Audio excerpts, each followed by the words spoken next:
The image is shaky and sometimes fuzzy, but it's also very immediate.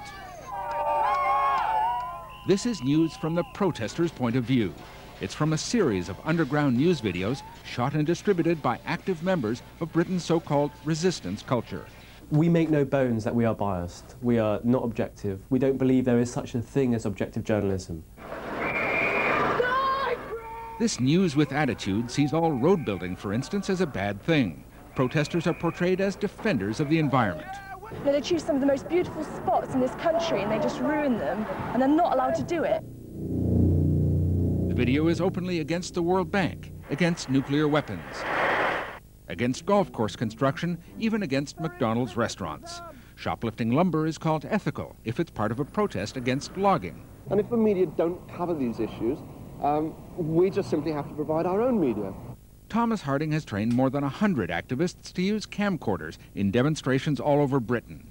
His camcorder action network has recorded scenes of brutality by security guards, police, and road workers.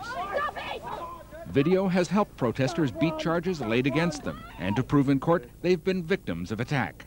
Ultimately, activists say the presence of a video camera can help cool tempers. Police and security are less likely to be violent, less likely to throw punches when they actually realise that they're being filmed. Their video, called Undercurrents, is selling surprisingly well. Activists say 40,000 people may see this second edition. Now even traditional television news outlets are buying and using the Undercurrents video, and experts warn that journalists must be careful about the bias built into these pictures. What you shoot, where you cut, who you choose to interview can give a particular slant or a particular gloss to an event.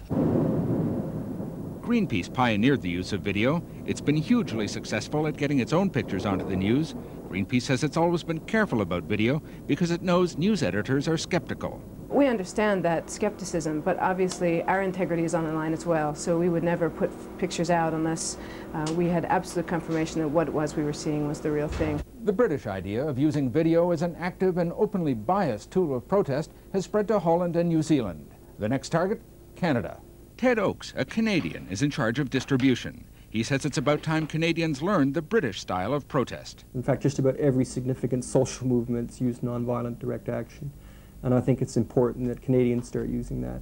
Oakes will begin distributing Undercurrents in Canada soon. If British activists have their way, Britain's so-called resistance culture will be imported to Canada by video. George Wolfe, CTV News, Oxford.